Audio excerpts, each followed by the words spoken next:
Welcome to Beyond the Crucible. I'm Warwick Fairfax, the founder of Beyond the Crucible. I wasn't sure if the bank would agree for me to stay on and run the company, or how our customers was going to feel. And so in the midst of losing JD, I was very worried because we had, we had employees, we had wonderful employees, and we had drivers out there, and I just didn't want to let any of them down either. Not wanting to let down those who are counting on you. We all can relate to that feeling, and the stakes for our guest this week, Marcia Taylor, were unnervingly high. When her husband passed away after a medical mishap, she had to wrestle not only with her grief, but also with being the new head of the small trucking company he had run. Despite her early concerns about the challenges she was facing, she built that company into a multifaceted industry leader worth nearly $1 billion. She's done it, she tells us, by being guided by her faith and values and learning that if she tried something and failed, it would be okay, because she could bounce back and try again.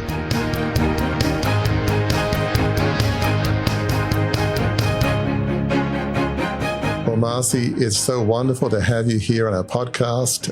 Very excited for you to tell us your story, which it's an incredible story. You've lived an amazing life, and just want to read a little bit of your bio so that listeners and viewers know a bit about you. Marcia, formerly Marcia Taylor, is Chief Executive Officer of the Bennett family of companies. She and her late husband, J.D. Garrison, acquired the company in 1974 when it was a small contract carrier with 5 trucks and 30 trailers. For 50 years, Taylor has overseen the company's strategic growth into an international transportation management and supply chains solution leader with 9 primary business lines. Through its affiliated companies, Bennett provides commercial vehicle transport, manufactured housing transport, heavy haul and specialized freight transportation, logistics, warehousing and distribution services, international freight forwarding, crane, and specialized lifting services. The company and its entities employ more than 1,000 employees, 4,025 independent contractors, and include about 600 agent offices globally. Additionally, Taylor is also the CEO of the Taylor Family Foundation. Through the foundation, a percentage of Bennett's quarterly profits are donated to nonprofit organizations whose missions align with the values of the family. Taylor is married to Michael K. Taylor. She has 3 grown children, David Lowry, Denny Lowry, and Leonard Mathis, who all work for the company, 9 grandchildren and 11 great-grandchildren. I mean, that's a big family. It's, I'm sure, it is. Come Thanksgiving and Christmas, it's you need a big table for all of those. So, Marcia, I'd just love to hear a bit about your backstory and kind of what life was like for you growing up, which I believe I read somewhere you grew up in Illinois and on a farm. So what was life like for a young Marcia, and hopes, dreams, and yeah. Well, first, I'd like to thank you for asking me to be on this podcast. It's a great honor for me to be here and to tell a little bit about my story and about our Bennett family of companies.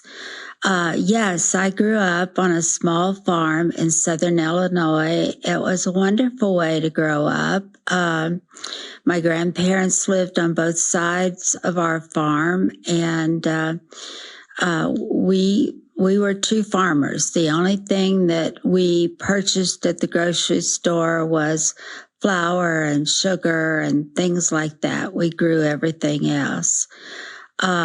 Unfortunately, when I was 14 years old, my father passed away, and life changed for us when that happened. I had a younger brother who was 7 years younger than me, and my mother at that time did not drive. She'd, always been worked on the farm, and we ended up having to sell everything that we had on the farm, and so life became a little different at that time. In fact, I think that my life, I went a little bit off track when that happened, and I was really mad at God for taking my dad, and he and I had a lot of talks during that time. And I ended up getting married very young. I was 16, going on 17, and had a baby. Ended up having 3 babies by the time I was 20 years old. So I was a very young mother.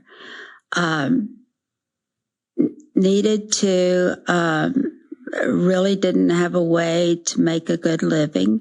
Ended up working 2 jobs. I worked in a pharmacy during the day, and I actually tended bar at night. And so ended up in a marriage that we were both just way too young to have gotten married and have that kind of responsibility. So I was looking for a change. I knew that I needed to make a change. And I had this opportunity to move to Georgia. A friend had called me and said, we're starting a little trucking company in Georgia. And would you be interested in coming and going to work for us? Now, I had no idea anything about trucking, didn't know the first thing, but I thought it would be a great opportunity for maybe a new start for myself and for David, Danny, and Lynette. So we packed up everything that we owned, and it all fit in the back of I think it might have took up about 10 feet in the back of a 45-foot trailer. And moved to Georgia, moved into a manufactured home. And I started to work for this little trucking company.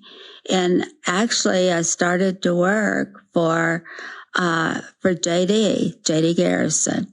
He had, some folks in the little town that we lived in had asked him, would he come and start this company?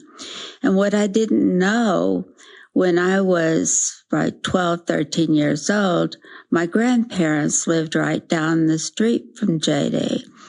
And I had this tremendous crush on this boy that, and I would walk down the street just to see if I could see him. He was a good bit older than I was, but I just had this big crush on this guy.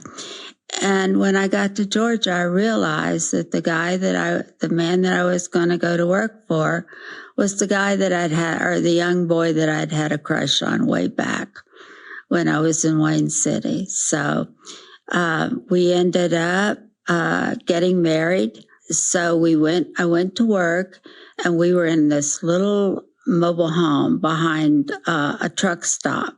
And there was only 3 of us. There was JD, and he took care of all of the sales and the equipment. And then there was a gentleman that did safety. And then I had to learn everything else.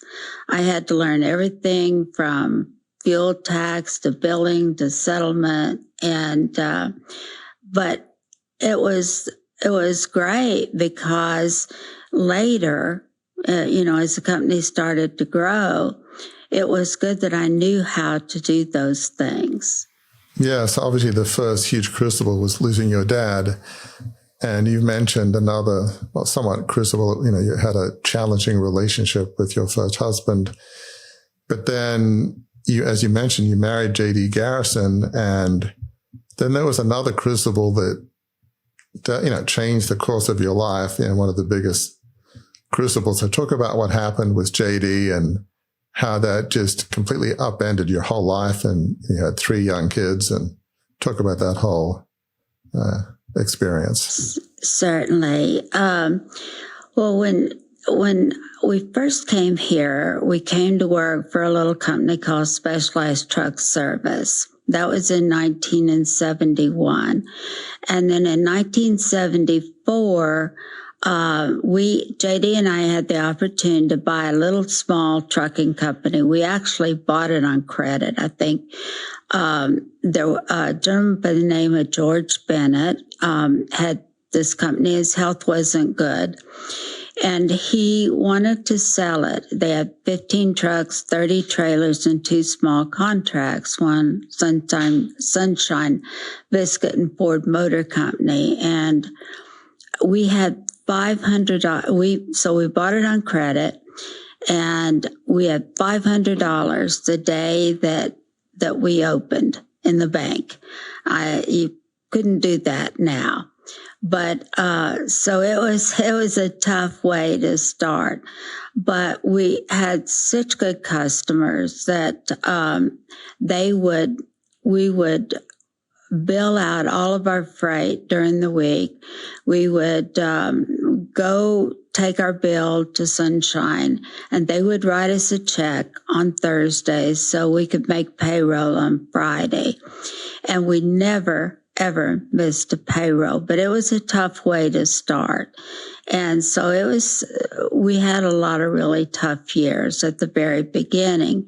And we had just began to get more trucks, get more business, and we finally got a bank that would loan us money. And so things were beginning to kind of turn the corner for us. And JD was a heavy smoker, and he had to quit. They had told him that he, for his health reasons, he had to quit.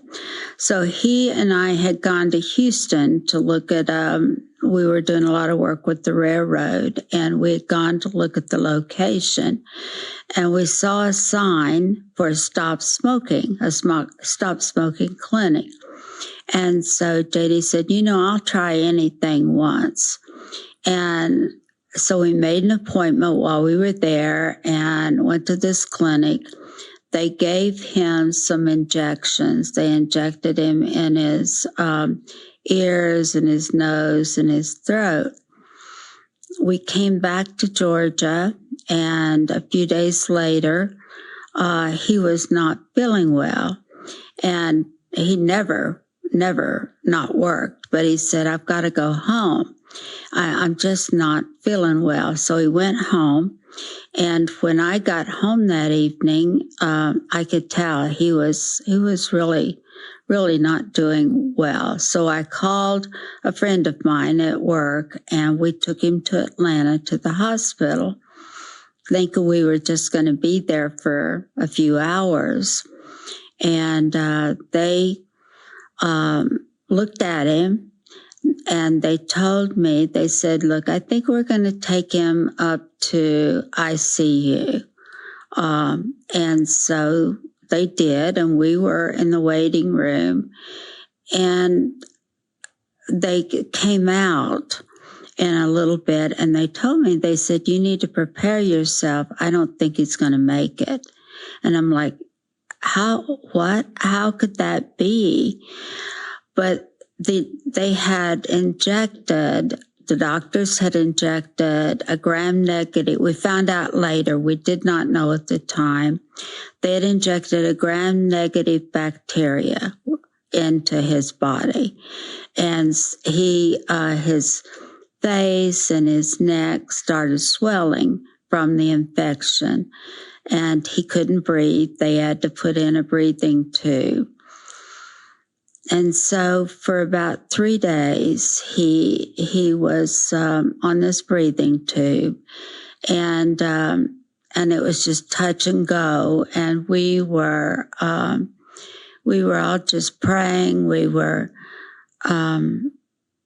was really a very difficult time. And on the 3rd day, they told me, they said, we're going to go try to do surgery, see if we can get rid of the infection. And he basically passed away on the operating table. So it was a very, very difficult time. So your kids were pretty small back then, I'm assuming? They were in high school. Okay. Danny was, okay. yeah. my oldest son, David, had stayed in Illinois, and Danny was a senior and Lynette was a junior. Got it. Yeah, I mean, it's one thing when your husband or wife gets sick, but when you just go to a place to have help from, smoking, and they just inject you with something, and obviously it was infected with, as you say, this gram-negative bacteria. I mean, it wasn't like a heart issue, or it's just this unthinkable, how in the world could this happen? So you must have been filled with shock, because obviously a week before, or, you weren't even thinking about it other than, hey, we need to get his smoking under control. But you weren't thinking about some imminent end of life situation. So that must have been, I mean, obviously there was sadness. I'm sure there was anger. In the days we live in now, people would probably have sued the hospital for medical malpractice. I mean, what were your thoughts that were going through your head? It was probably anger at the hospital, maybe anger at God. It's like, again, another loss. How can this be? So what was some of the thoughts flooding through your mind at the time? Well, certainly there was a lot of grief and at the loss. I also I just wasn't sure what I was going to do, because we had this company that we had just kind of began to get on its feet. I was concerned that, and we had contracts, we had some good customers. And, then this was in 1981. There just wasn't any women in trucking, and there certainly wasn't any women that were managing or running a trucking company. So I wasn't sure if the bank would agree for me to stay on and run the company, or how our customers was going to feel. And so in the midst of losing JD, I was very worried, because we had employees, we had wonderful employees, and we had drivers out there, and I just didn't want to let any of them down either. So I'm a faith-based person, and when things like this happen, I just have to put my faith in God, turn it over to Him, and that's basically what I did. I just had to say to Him, look, God, I'm here. I've got to turn this over to you, and whatever happens, that's what's going to happen. It is remarkable that you, rather than reject your faith, it's like, okay, this is awful, but Lord, I need your help. I've got drivers, employees, there are people depending on me, my family.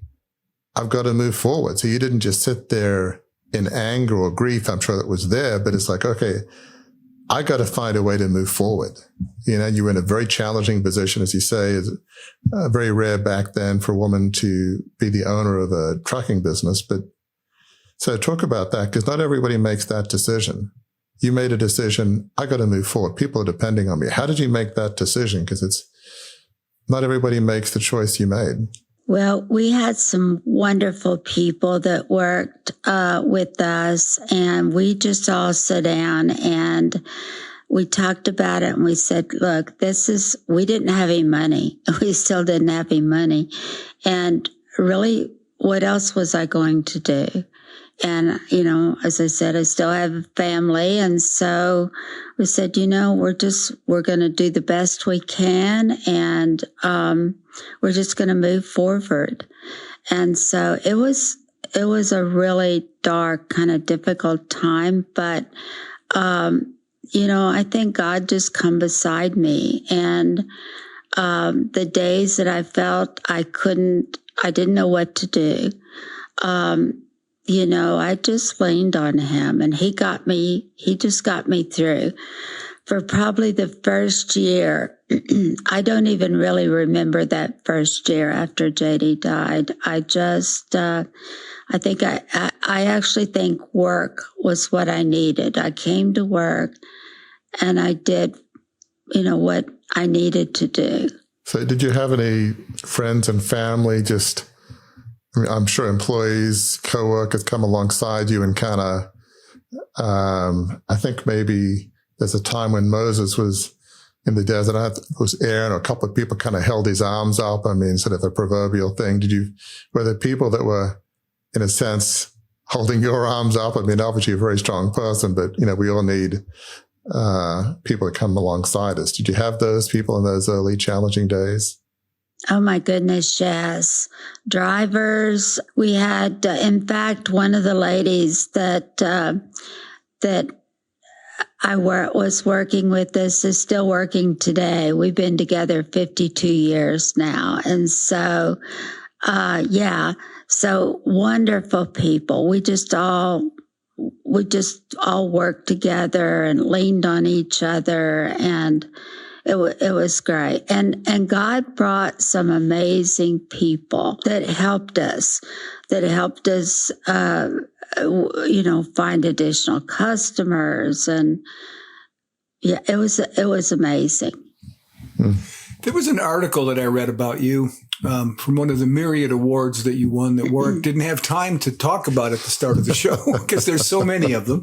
But you said this, Marcia, about just how you learned, right? You didn't know anything about trucking. So this was your guiding principle as you learned your business. And it says this: the most important thing that Taylor has learned from her years in business is to rely on her core set of values: integrity, honesty, and faith, and to be resilient and take risks.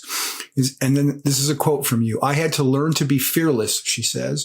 "I came to understand that if I tried something and failed, it would be okay because I could bounce back and try again." You probably would not know this, but those words could have come from beyond the Crucible, because that's what Warwick teaches all the time, what Warwick talks about all the time. How were you able to, yes, people came up and helped you, but how did you lean in with the trepidation, the fear, and press into all those things that you talked about? Because that's what turned things around for you. So how did you manifest that, make that happen? Well, I've always said that Bennett is a can-do company, and we would just, and I'll give you an example. In our business, just a lot of different great opportunities have came about, but if we had a customer that had a need, whatever that need was, we would just say, we can do that. And we would just go out there and figure out how to do it and find the right people to help us do that. And you had to just be fearless. You had to not be afraid to step out. I always think that when God opens a door, you got to have enough courage to step through it.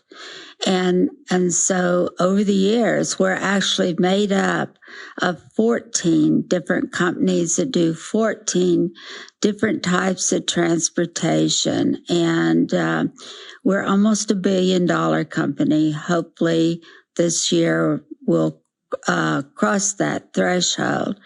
And it's just from over the years, having really wonderful, great people, and not being afraid to say, yes, we can do that. And then you just figure it out. That's remarkable. So you grew this from a small business when you took control to, as you say, almost $1 billion. I mean, talk about some of that journey of growth. I mean, what were some of the key milestones in that journey to Bennett being the amazing company it is today? Well, I think you had talked about our core values.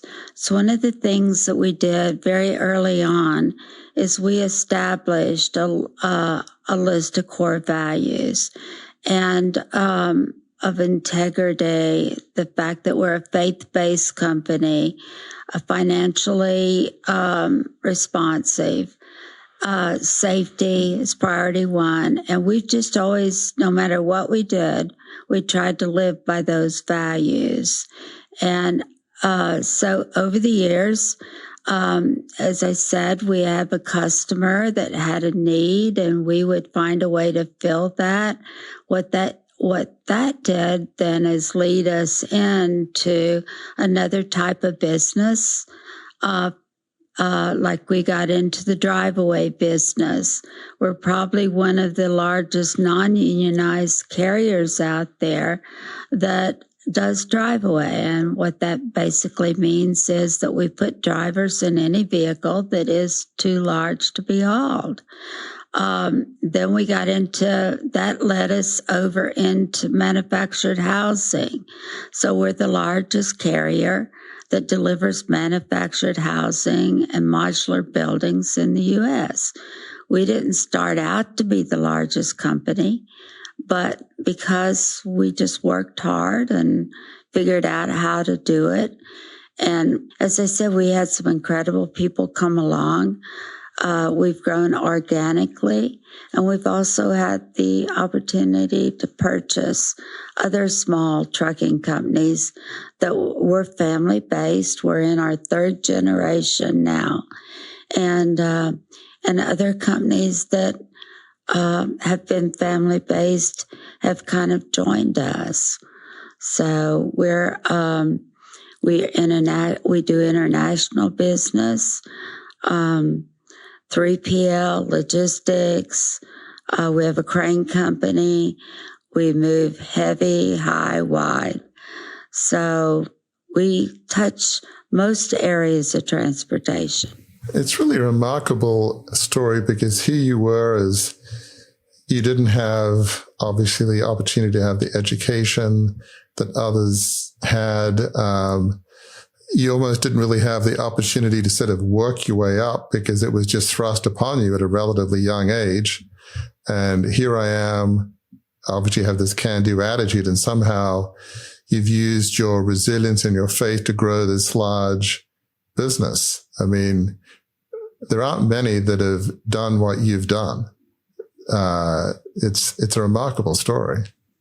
Well, now my children work in the business, and they've been a huge part of our growth. And over the years, each one of them have taken a different part of the business, and they certainly, are responsible for a lot of our growth. And now I have grandchildren in the business and grandson-in-laws in the business. Yeah. It's not always easy to maintain that legacy and a sense of responsibility. I know in my case, my great-great-grandfather, John Fairfax, who came out from England to Australia, he was as strong a business person for Christ as I've ever really come across. He was like an elder at his church. Pretty much every nonprofit in Sydney he either founded, was on the board of, even helped mentor church planters. I mean, how he had the time to do that and run a business. When he died, his employees said, "We've lost a kind and valued friend." There were no unions, or worker rights laws in the 1800s. But over time, at least in our family, our family was fine, upstanding people, but the faith became a little less central, certainly not quite as evangelical, and more money. It just tends to change people's values. It's hard to withstand the temptations of a lot of money, frankly. So I guess, how did you, because you obviously have, I'm sure, friends that own other family businesses, and you have colleagues and network and all. Have you found a way to maintain the faith in your company, in your kids, without letting the growth and, frankly, the money distort their faith and values? Because that's not easy to do. Well, frankly, we put most everything that we have back into this company to help it to grow. And several years ago, I had some really good friends that were wonderful at how they gave back. And they were just someone that I really looked up to. And we decided to start a family foundation, which as a family, we all agreed to do this, and we give 10%. We put 10% of our earnings into the foundation, and then we give 10% out each year. And Jen too, my children and I make kind of the bigger decisions, but then I wanted my grandchildren I wanted them to understand about giving back. And so they manage the foundation. They decide who we will give money to. And we have a set of values and, that we will give to, a set of things that we agree to give to, and it's up to them to manage it. Because I want them to understand about giving back. That's very wise and probably unusual. Typically, a founder controls all that, but to set up a family foundation and have your kids and grandkids have responsibility, to have your kids and grandkids operate in different parts of the business. And you must have really modeled a way of service and giving back so that everybody's contributing and there aren't, which is common, like family infighting or jockeying for position, which sibling will take over one day, or grandchildren, it's like a Shakespearean play. You've obviously modeled a set of values and faith that, Bennett and your family doesn't need to be another family business statistic like so many, So is there a way that you lived your life that's really influenced how your kids live their lives? Because it just sounds like your family is very unusual amongst family businesses from what I'm hearing. I believe in having a strong work ethic and, this company, we have a huge responsibility because we have a lot of people that work here. And my children believe that as well, although they're ready to retire and I'm not ready to retire. So I'm not quite sure how we're going to deal with that. But they've always just worked in the business. And as I said, we've put everything back into the business to help it grow. And my grandchildren are the same. I think everybody feels that they have a responsibility. And then, it's not easy having a family business. I always say, it's okay for us to go into a room and have a disagreement. We can certainly discuss things. We can have a disagreement. But when we walk out of that room, we better walk out of there standing back to back. And we've tried to always do that. And then we brought someone in, Bill High, who's wonderful. He works with a lot of different family companies, and he has really helped us to kind of manage through the different generations, manage through different personalities and different abilities. Everybody has strong points and weaker points, and so I really give him a lot of credit for helping us get to where we are today in our family company. That's so wise. When I was involved in my family business in the 80s, I'm not sure that really existed back then. You had lawyers and accountants and investment managers, and they'll all give you advice, and that's often helpful. But family business consultants and counselors, which I'm somewhat familiar with now, that's just remarkable that you've done it. It just seems so sensible, just to figure out what are those unseen conversations and get them sorted out before it gets, serious, what have you. So that's amazing. So, you mentioned earlier that you obviously yours was one of the few women run businesses. In those early days, how did you get respect from truck drivers and others that, because you had to make your way in a world which is not easy today, but was far harder. How did you manage that to get their respect and so that they would work with you, not saying, what's this woman doing here, or some attitude they might have had, I really never had an issue with drivers. I think if you showed them respect, a lot of them call me mom. And I mean, as far as my drivers, I never had an issue about that. And I always had some great folks that worked here, and some folks that I would travel with. I had a couple of salespeople, and we would go and make a sales call. And if we went in to make a sales call, and I could tell that the person that we called on was not comfortable talking to me, they were comfortable talking to the salesman that was with me, then he just handled it. And it didn't matter to me. I didn't care as long as we got the business. I didn't care who got it. But sometimes we'd go and somebody'd be more comfortable talking to me. So it never really mattered to me who got the business. I think one of the things I'm hearing you say is it's not about ego. A can-do attitude means getting the job done, and it doesn't really matter who gets the credit. Are we going to get the job done? If we do, we're going to serve our customers and honor them. So, as you kind of look back, I mean, there are probably some keys to your success. And yes, I'm sure having a good strategy and all that, but it sounds like there are some ways of thinking, like having, not letting ego get in the way, getting good people, working hard.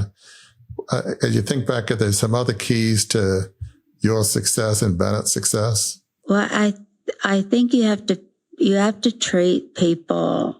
You have to treat people right. That's why those core values are important. And I always say we're going to live by our core values. They may not always be popular, but it'll always be the right decision. And so I think, that's just, and now we haven't always done everything right. My goodness. We've certainly had hiccups along the way. We've tried things that didn't work, and, and that's okay. We tried it. We are an entrepreneur company. The one thing that we've always tried to do is find people who kind of had an entrepreneurial spirit, and then go with it. If it was a good idea, we would try it. And it certainly has worked for us over the years. And one of the keys to an entrepreneurial environment is it's okay to fail. And obviously there's level of failure. Small failures are better than gigantic ones, obviously, because they have bigger consequences. But, you, a smart person, you give people, like you do when your kids are small, like enough room that if you fail, the world's not going to end. It's sort of, right. You kind of, as they get better, you give them a bit more room. And, I'm reminded of somebody we had on our podcast, Lisa Blair, who was a woman that sailed around, Antarctica, was, I think, the first woman to do that. I mean, just a remarkable journey with like 50-foot seas. And she had this incredible attitude. She said, failure is not trying. If you try and it doesn't work out, that's not failure. She has like an Olympic level of resilience because of her attitude towards failure. She's fearless because of her definition. You obviously have the same, I think, definition that so long as you've tried and given it your all, that's not failure. And so in many companies, you make the smallest mistake and you're gone. So it's normal in companies for people to have a fear of failure, fear of speaking truth to power, fear of giving you information you don't want. But you've obviously built a company where, it's okay to fail, obviously within reason, but otherwise you can't be entrepreneurial if you don't give people the ability to fail, and doesn't mean they're fired instantly for every little failure. Does that make sense? No, as I said, we've tried a lot of things and not all of them have worked, but sometimes then something will come from that does work. And I think you have to be willing to step out there and try different things. And we're We have worked really hard over the years to build, we're a family. So we've worked really hard over the years to build a family culture within our company. We have a lot of employees that work here that are family and have family that work here. So we have second and third generation family that work for us. And we like that. We like that a lot.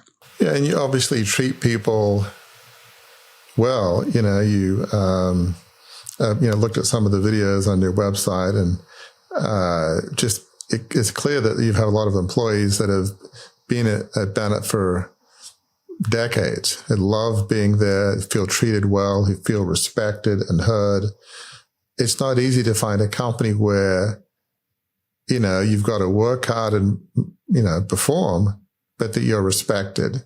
That's not normal in our day and age. And it obviously gets modeled from the top. And obviously you're not somebody that's driven by ego. And I'm guessing if you make mistakes, which because we're human, I'm sure you have, you'll say, yep, that's on me. I thought that was going to work. It didn't. Okay. Whereas your average leader says, I never make mistakes. It's you guys that make mistakes because I'm perfect. If there's anything goes wrong, it's your fault. It's never mine. Right? That's normal, but clearly you have a different way of leading, right?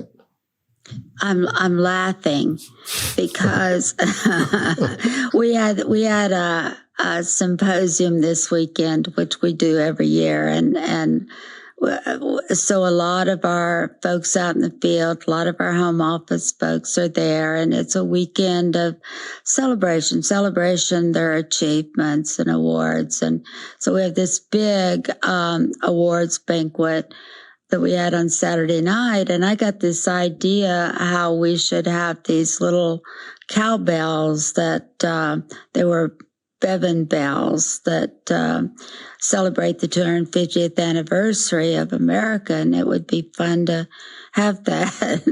So we had one of those at every table, and I said, well, instead of clapping, we'll just ring that cowbell. Oh my gosh, what a mistake that was. It was so loud in there. Our ears were ringing and we were ruining the sound. And so I said, well, it was a good idea at the time. It just didn't work out. So that's just one of many.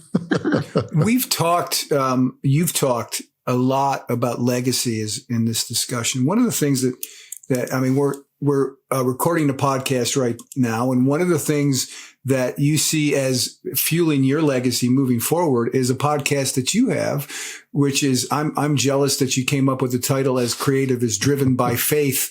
But talk a little bit about that. I mean, how the podcast both serves, folks who hear it, but also how it serves your legacy. What are you hoping to achieve through this show? Well, it's not so much my legacy. What I'm hoping to achieve is, and actually, I can't take credit for Driven by Faith. That was our marketing team and Lee Gentry, who has been with me for like 39 years and just retired. He's came back to help run the podcast. He and my granddaughter Caitlin, but we have a lot of drivers out on the road, and it's not easy for them. That's a tough, hard life, and they're away from their families. It's tough. So back during COVID, we were doing a Bible study here. Well, when COVID happened, we could no longer do that. So we looked at a way that maybe we could reach our drivers, and we started doing a call out. We have a chaplain who works for Bennett and that actually went to school with my kids. And John Dewberry is our chaplain, and he and Lee started doing a devotional every Wednesday. It's 15 minutes long. And with a call out to all of our drivers out on the road. And we'll have 300-400 drivers a week on this devotional. And then John gets a lot of calls afterwards from drivers who maybe have a problem or just need somebody to talk to. And so it had always bothered me that if we were doing that for our drivers, how can we reach other drivers on the road? Because they need that. They need that help.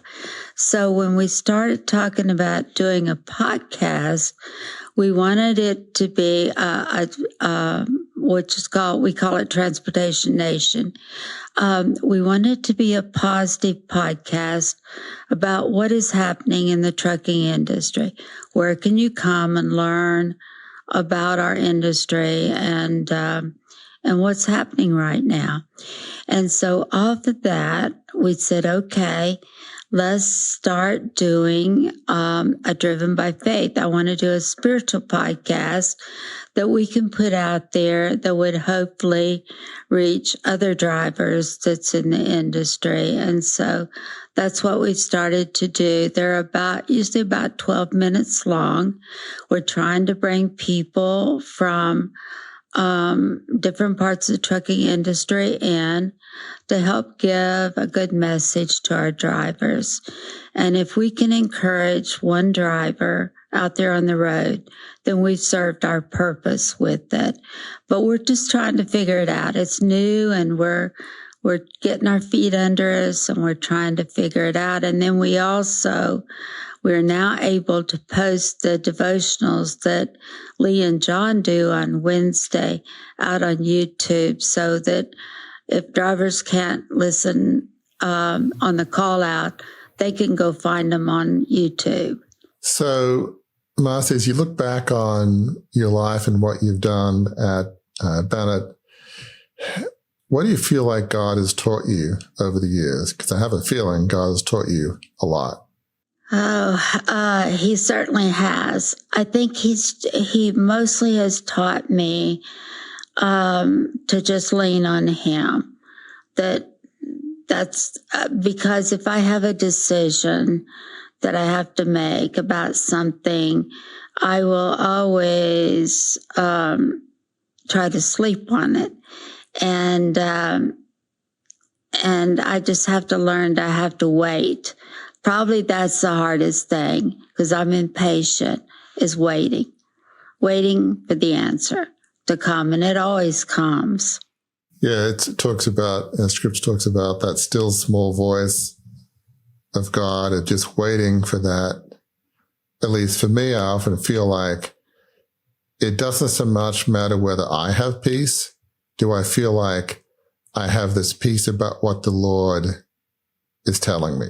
If that makes some degree of sense, For me, sometimes it's like, gee, that wouldn't have been my choice, but I feel like that's God's choice. At least, I don't know, everybody's different, but does that make any kind of sense? Yes. Well, it's just like these podcasts. God laid it on my heart. I mean, it was like he laid it on my heart that you got to do these podcasts and you need to do this. And there was no choice but to do it. And thankfully, I've had some wonderful people come along beside and try to help with it. So I know that the answers will come about what it is that he wants us to do. We have this great opportunity to use it for his good. We have yet to quite figure it all out, but we will. So, Marcia, as you look back, not just on your life, but as you move forward, legacy is something we all think about. What would you like your legacy and the legacy of the Bennett Group of companies to be? Well, as far as my legacy, I want my legacy to be for my grandchildren. I want them to be able to think about their grandmother and think about what she stood for and what did I teach them.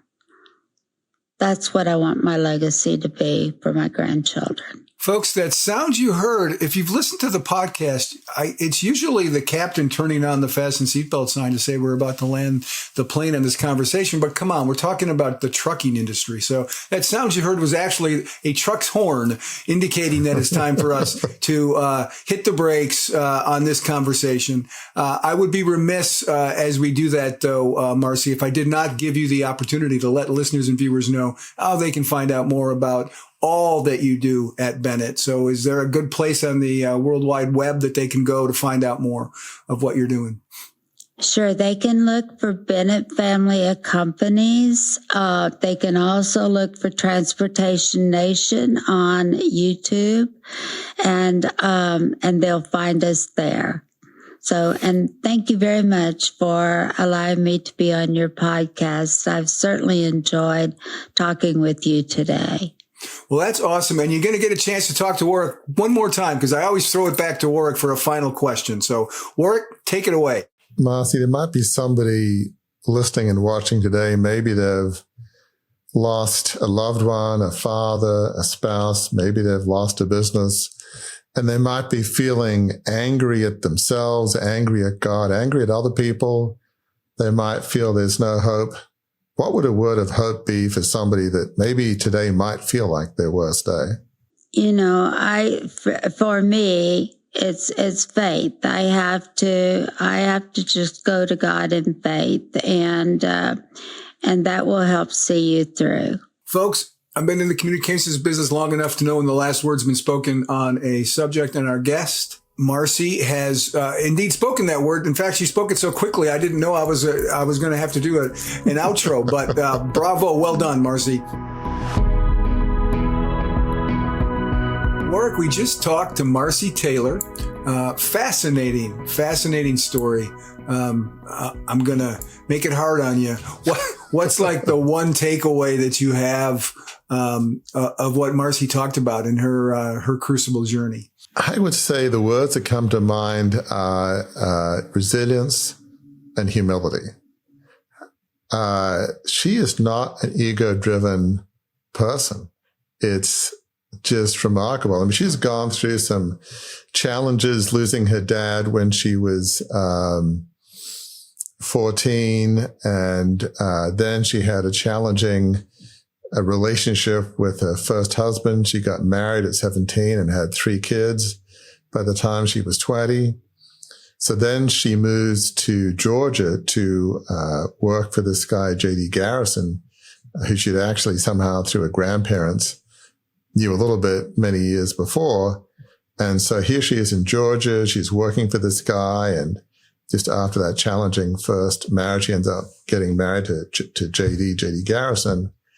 And so it seems like things are going well in the sense it's a small business. You know, it's not like it's large at the time. So he went to Houston in 1981 and he was injected with some things that apparently were trying to help his smoking.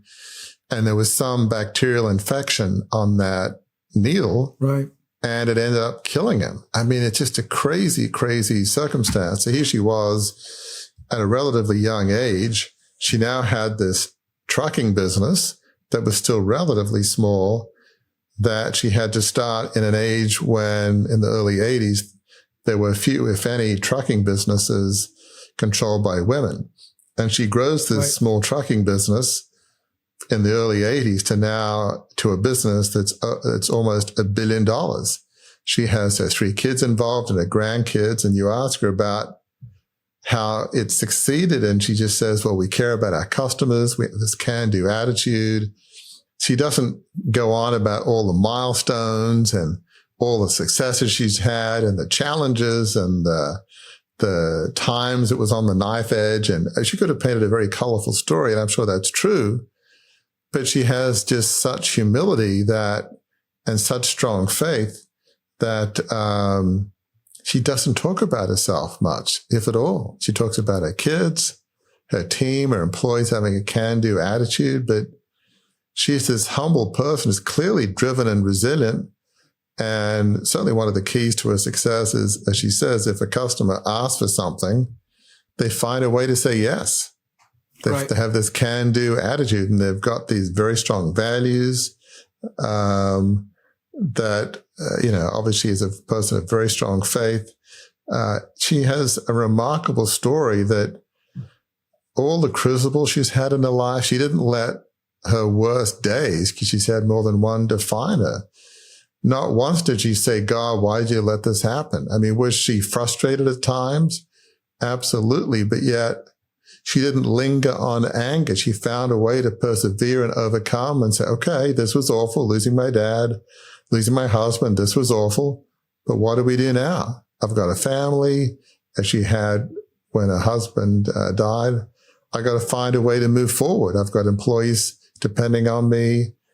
What's the next step? Let's go. Let's have this can-do attitude. So she's not a person that is bitter or is angry. She just has this strong faith of, okay, what do we do next? And we could all learn a lot from Marcia Taylor of not getting angry at God, at yourself, or others, but saying, okay. I mean, I didn't hear her talk about, I was really contemplating a lawsuit against that, medical clinic that used a injection that was contaminated with bacteria. It just doesn't sound like that was her focus. It was, okay, what do I do now? I've got kids who depend on me. I've got employees. I didn't hear her talk about lawsuits or I can't believe I'm in this situation. She just had this, okay, what do we do now? We'll figure out a way to move forward, lean on God, lean on my faith. And that kind of can-do faith attitude, not dwelling on anger, I didn't even really have to ask her, so how did you forgive God? How did you forgive the clinic? It just seemed like there wasn't the question to be asked because she wasn't dwelling on it. It's remarkable, her attitude of faith, resilience, optimism, can-do attitude. It sounds simple, but it's not easy to do. But she's, I guess it's fueled by her faith, but hers is a remarkable story. And I didn't sense even a grain of ego in there.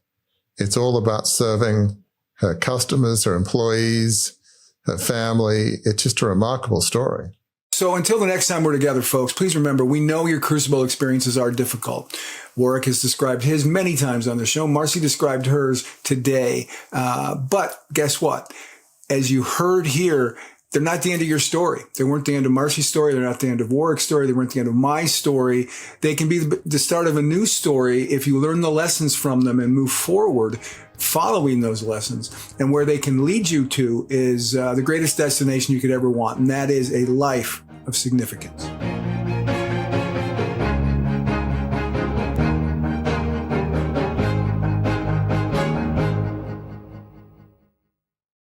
Welcome to a journey of transformation with the Beyond the Crucible assessment. Unlike any other, this tool is designed to guide you from adversity to achievement. As you answer a few insightful questions, you won't just find a label like the helper or the individualist. Instead, you'll uncover your unique position in the journey of resilience. This assessment reveals where you stand today, the direction you should aim for, and crucially, the steps to get there. It's more than an assessment. It's a roadmap to a life of significance. Ready? Visit beyondthecrucible.com. Take the free assessment and start charting your course to a life of significance today.